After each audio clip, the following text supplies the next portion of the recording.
Hi மக்களே, இன்னைக்கு கோதுமை ரவை உப்புமா தாங்க செய்ய போகிறோம். அதுக்கு தேவையான பொருள் பார்த்துக்கலாங்க.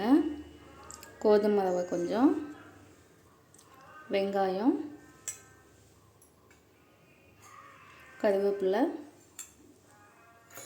கொத்தமல்லி இலை,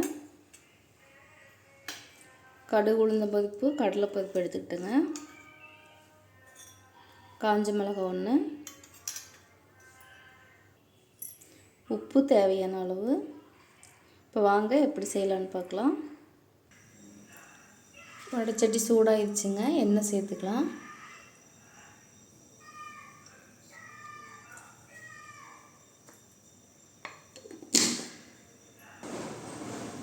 இப்போ கடுகு உளுந்த பருப்பு சேர்த்துக்கலாங்க.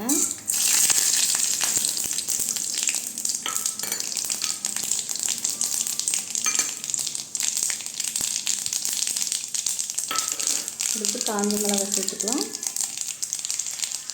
வெங்காயம் சேர்த்துக்கலாங்க.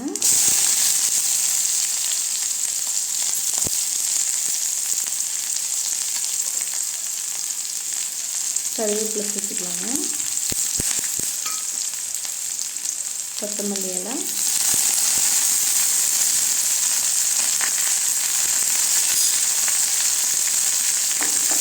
நல்லா சேர்த்து நல்லா கிண்டி வச்சுக்கலாங்க. பாருங்கள், வெங்காயம் நல்லா வதங்கிடுச்சு. இப்போ தண்ணி சேர்த்துக்கலாங்க. இந்த ரவைக்கு தேவையான அளவு தண்ணி சேர்த்தாச்சுங்க.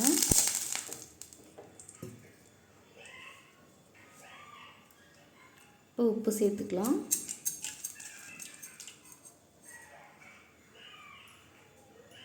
தண்ணி நல்லா கொதிக்கிட்டுங்க, அதுக்கப்புறமா ரவை சேர்த்துக்கலாம்.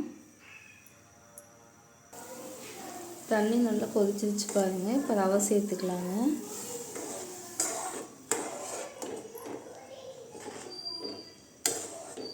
ரவை நல்லா வேகட்டுங்க.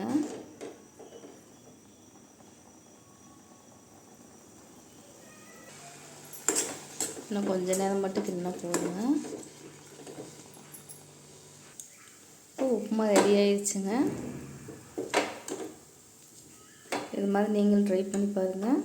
பிடிச்சிருந்தா லைக் பண்ணுங்கள், ஷேர் பண்ணுங்கள், சப்ஸ்கிரைப் பண்ணுங்கள், கமெண்ட் பண்ணுங்கள்.